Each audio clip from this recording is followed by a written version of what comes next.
السلام علیکم ورحمۃ اللہ وبرکاتہ۔ بسم اللہ الرحمن الرحیم۔ موبائل فون میں ایک مقبول ایپ ہے ٹاکنگ ٹام۔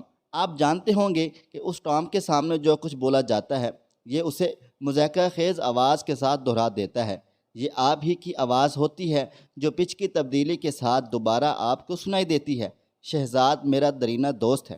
اس کی والدہ حیات تھیں تو ایک پرانے اینڈرائیڈ موبائل پر بطور خاص ٹاکنگ ٹام سے گھنٹوں باتیں کیا کرتی تھیں۔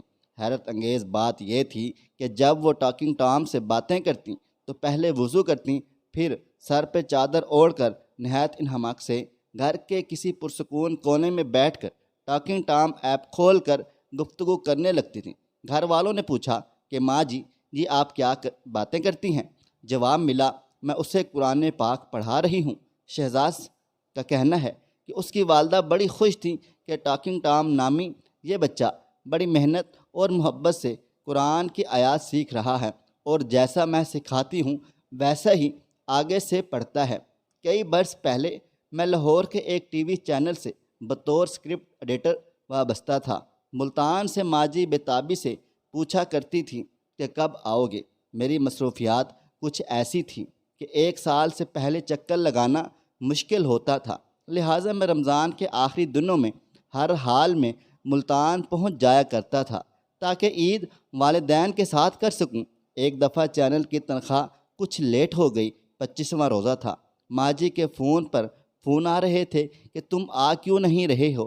پہلے تو میں بہانے بناتا رہا، لیکن جب 28واں روزہ آ گیا اور تنخواہ نہ ملی تو مجبوراً مجھے بتانا پڑا کہ ابھی کچھ مجھے پیسے نہیں ملے۔ ماجی کی آواز میں پریشانی امڑ آئی، فوراً بولی، میں تمہارے ابو کو لاہور بھیجتی ہوں تاکہ وہ تمہاری فیکٹری والوں سے جا کر پوچھیں کہ آخر بچے کے پیسے کیوں نہیں دے رہے ہوں۔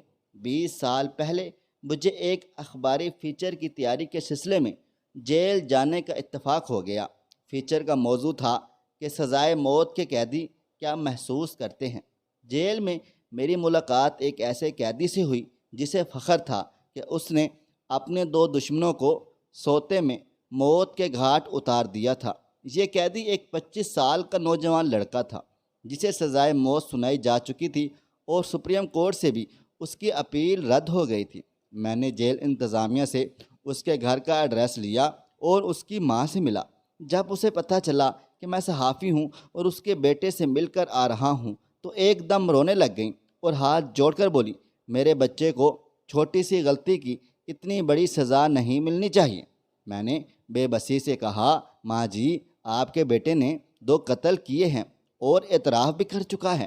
ماں بھرائی ہوئی آواز میں بولی، پتر وہ تو ناسمجھ ہے، جب میں کہہ رہی ہوں کہ وہ آئندہ ایسا نہیں کرے گا تو پھر یہ لوگ اسے چھوڑ کیوں نہیں دیتے؟ انہیں کہو اگر میری بات کا یقین نہیں ہوتا تو میرا 3 مرلے کا سارا مکان گارنٹی کے طور پر رکھ لیں۔ میرے ایک دوست ریحان علی کے والد فوت ہوئے تو جائیداد کا بٹوارا ہو گیا۔ والد صاحب کا آبائی گھر بک گیا تو ریحان نے اپنے حصے کے پیسے بھی والدہ کو تھما دیے۔ والدہ نے زندگی میں کبھی 2000 سے زائد کی رقم نہیں دیکھی تھی، سو پریشان ہو گئیں اور پوچھا کہ یہ کتنے پیسے ہیں؟ ریحان نے بتایا کہ امی 10 لاکھ روپے ہیں۔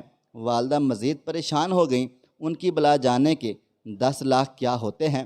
نہایت رازدانہ انداز میں بولی، پیسے بہت زیادہ لگتے ہیں، کہیں گھر میں ڈاکہ ہی نہ پڑ جائے۔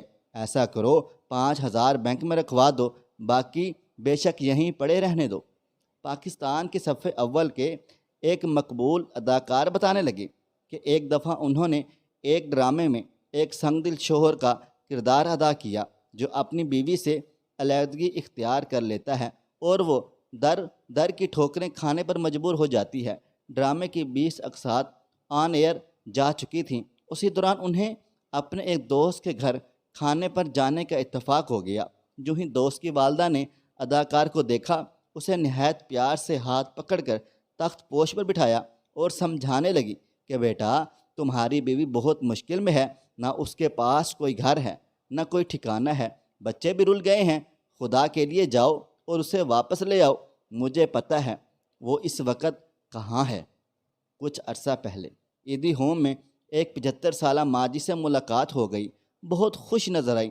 حیرت سے پوچھا کہ آپ کی اولاد آپ کو یہاں چھوڑ کر گئی ہے اور آپ اتنی خوش ہیں۔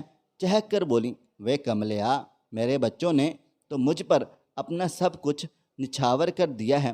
تفصیل پوچھی تو بڑے فخر سے بتانے لگیں کہ میرے 2 بیٹے ہیں، دونوں شادی شدہ ہیں، لیکن میری بہویں اچھی نہیں، مجھے کھانا بھی نہیں دیتی تھی اور بغیر پنکھے والے کمرے میں رکھا ہوا تھا۔ اصل میں وہ ہر وقت میرے مکان پر قبضے کے خواب دیکھتی رہتی تھیں۔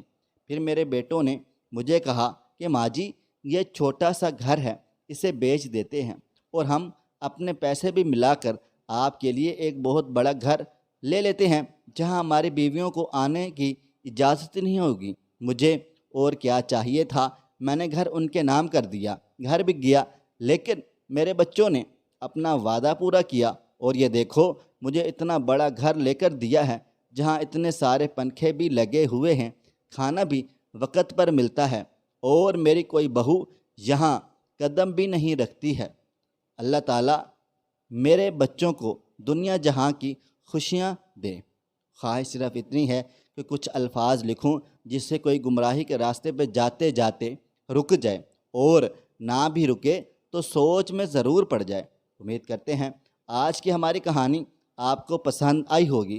دوستو، ویڈیو پسند آئی ہے تو اس ویڈیو کو لائک کریں، شیئر کریں۔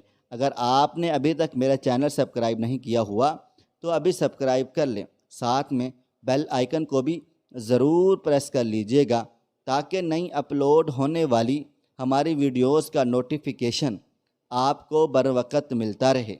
مجھے آپ اگلی ویڈیو تک اجازت دیں۔ اللہ حافظ۔